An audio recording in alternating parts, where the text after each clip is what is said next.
Hello everyone, कैसे हैं आप सभी। उम्मीद करता हूँ शानदार होंगे। आज हम लोग इस सेशन में एमसीक्यूज डिस्कस करेंगे about the mid night visit. ठीक है, द मिड नाइट विजिटर। ठीक है, तो डियर स्टूडेंट, स्टार्ट करते हैं सेशन को without waste of any time. सबसे पहले मैं आप लोगों को कुछ क्वेश्चंस बता रहा हूँ, ठीक है, ध्यान से। एक्चुअली ये जो सेशन है इसमें लगभग आपके 60+ क्वेश्चंस आपको टेस्ट सीरीज में मिलेंगे। ठीक है, आज मैंने जो टेस्ट सीरीज आप लोग की चालू की है उसमें मैं आप लोग को बता देता हूँ कि ऑनलाइन टेस्ट सीरीज अगर आप अलग से लेना चाहते हैं तो वो भी आप लोग के लिए अवेलेबल है 249 में। जो लोग बोल रहे थे ज़्यादा फीस है टेस्ट सीरीज, इसलिए जो है ऑनलाइन टेस्ट सीरीज को अलग कर दिया गया है। और जो केवल ऑफलाइन पढ़ना चाहते हैं या कह सकते हैं कि ई बुक पढ़ना चाहते हैं, ठीक है, एमसीक्यूज की, तो उसके लिए भी अलग कोर्स अवेलेबल है, तो आप लोग ज्वाइन कर सकते हैं। ठीक है, तो स्टार्ट करते हैं सेशन को डिस्टेंस। क्वेश्चन नंबर 1 है हमारा, what is Oswald defining physical characteristics. ठीक है, मतलब जो ऑसिबल था, ठीक है, ऑसिबल आप लोग जानते हैं एक डिटेक्टिव की बात हुई थी। ठीक है, तो ऑसिबल जो था वो किसी भी विवरण के अनुरूप नहीं था, है ना, किसी विवरण के अनुरूप नहीं था। अच्छा, अभी ये 30 क्वेश्चन यहाँ पे हैं, ठीक है, और कितने क्वेश्चन, 35, लगभग 65 क्वेश्चन आपको इसमें टेस्ट सीरीज में मिलेंगे। ठीक है, चलिए तो फर्स्ट क्वेश्चन पे चलते हैं डिस्टेंस और स्टार्ट करते हैं फर्स्ट सेशन को एमसीक्यूज के। चलिए, फर्स्ट क्वेश्चन है आपका, dash did not fit any description of a secret agent. कौन ऐसा व्यक्ति है निम्न में से, फाउलर, ऑसेबल, मैक्स या नन ऑफ एबव, इसमें से कौन सा ऐसा व्यक्ति है जो एजेंट के रूप में बिल्कुल भी फिट नहीं होता है। ठीक है, तो आप लोग को पता है इसका आंसर तो बिल्कुल पता है। ठीक है, वो है ऑसेबल। ठीक है, रीजन उसका क्या देते हैं, तो वो एकदम मोटा ताजा है। ठीक है, जैसे एजेंट को रहना चाहिए, सेक्रेट एजेंट को वैसा भी बिल्कुल नहीं दिखता क्योंकि वो मोटा तगड़ा है। ठीक है, इसलिए ऐसा बोला गया है। क्वेश्चन नंबर 2 में क्या है, ओसेबल वॉज अ फेलो। ठीक है, ओसेबल वॉज अ फेलो मतलब ओसेबल एक साथी था। किसका साथी था, फैट एंड स्लॉपी। ठीक है, fat and athletic, thin and athletic, thin and sloppy. ठीक है, मतलब इसका ये कि मोटा और मैला, स्लॉपी मतलब मैला, फैट एंड एथोसिस्टिक मतलब होता है कि जैसे उपयोगी टाइप का, मतलब मोटा और उत्साही टाइप का, और पतला या उत्साही टाइप का, या फिर पतला और गंदा टाइप का, मैला टाइप का। तो मैं आपको बता देता हूँ इसका आंसर होगा कैसा, फैट एंड स्लॉपी। ठीक है, ध्यान रखिएगा, फैट एंड स्लॉपी। वो एनर्जेटिक नहीं था बहुत ज्यादा, वो मतलब वो उत्साह नहीं दिखाता था। ठीक है, और फैट था चूंकि मोटा था। ठीक है, इसलिए इसका नंबर ए आंसर होगा। What is the meaning of the word visibly. ठीक है, विजिली का मतलब क्या होता है, मैंने आपको बताया था कि जितने भी एनसीईआरटी के टॉपिक हैं उसमें जो मैंने आपको वर्ड मीनिंग दी हुई थी उनको आपको पढ़ना पड़ेगा। जैसे ये मैंने दिया है ना, देखिए यहाँ पर पैसिवली, ये से इतने सारे वर्ड दिए हैं।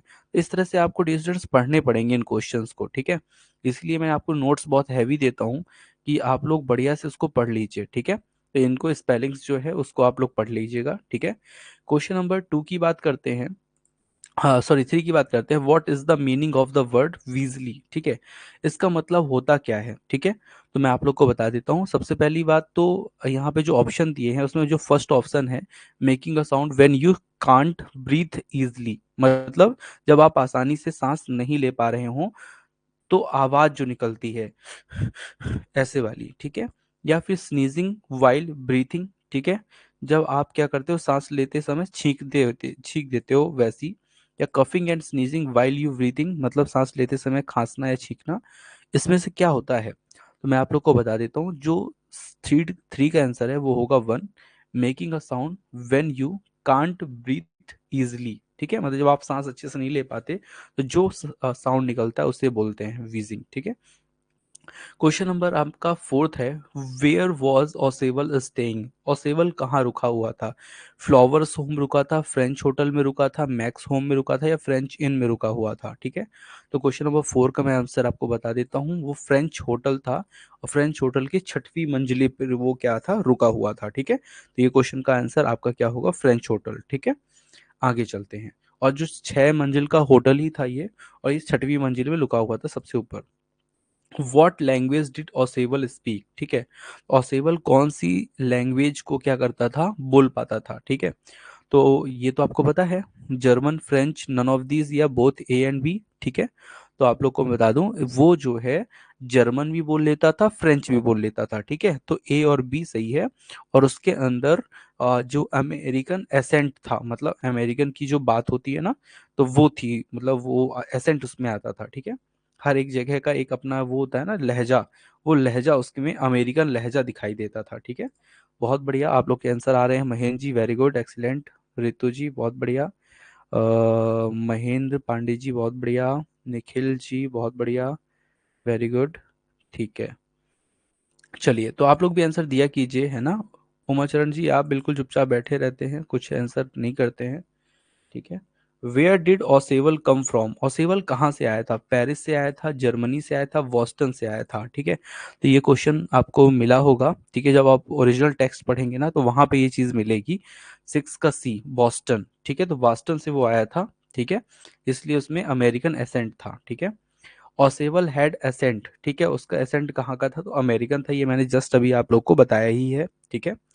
डियर स्टूडेंट, नेक्स्ट चलते हैं। What is the meaning of the word, ठीक है, एस्पियोनेज, ठीक है, एस्पियोनेज आपका एक वर्ड मिला।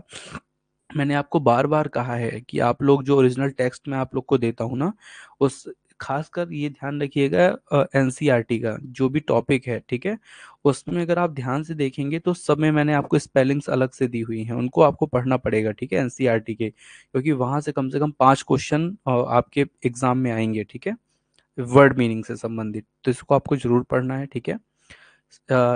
Spying, writing, what is the meaning of the word espionage, espionage का मतलब यहाँ पे पूछा जा रहा है डियर स्टूडेंट, ठीक है।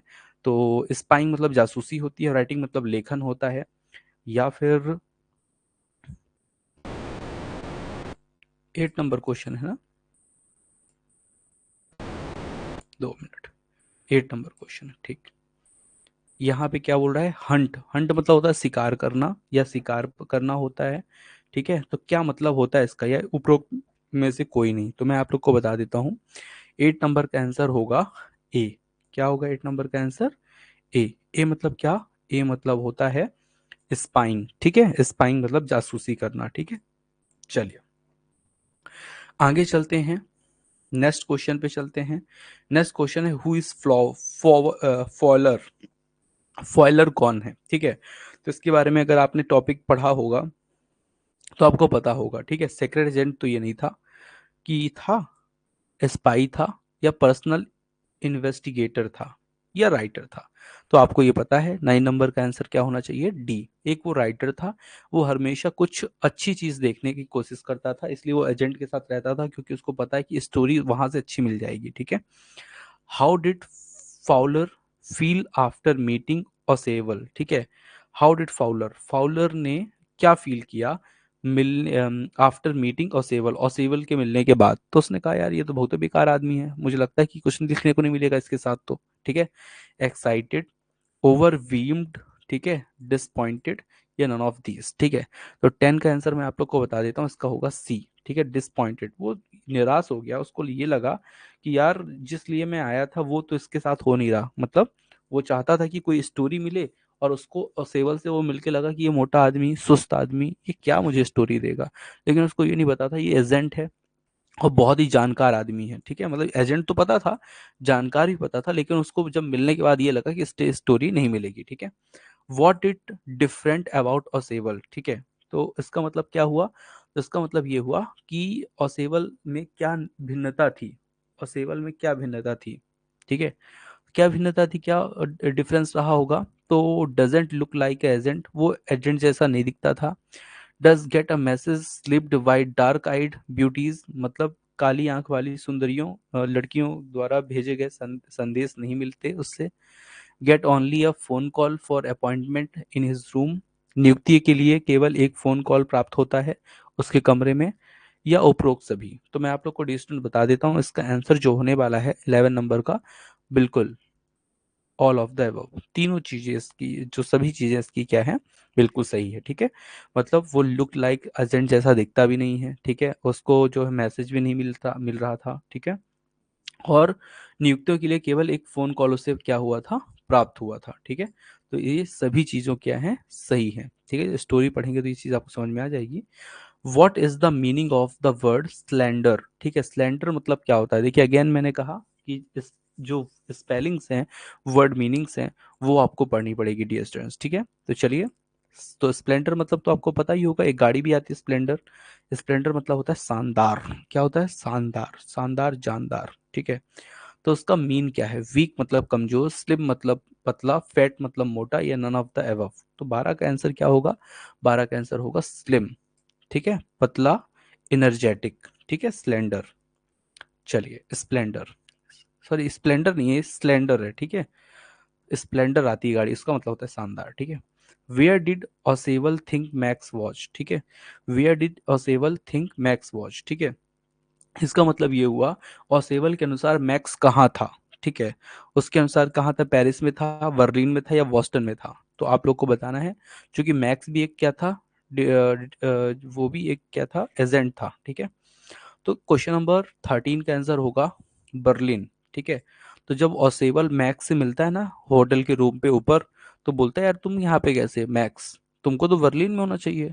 तो कहा मैक्स की जहाँ जो तुम इन्फॉर्मेशन चाहते हो उसके लेने के लिए मैं यहाँ पे आया हूँ। ठीक है, ऐसा। चलिए next question, what did max want? Max क्या चाहता था?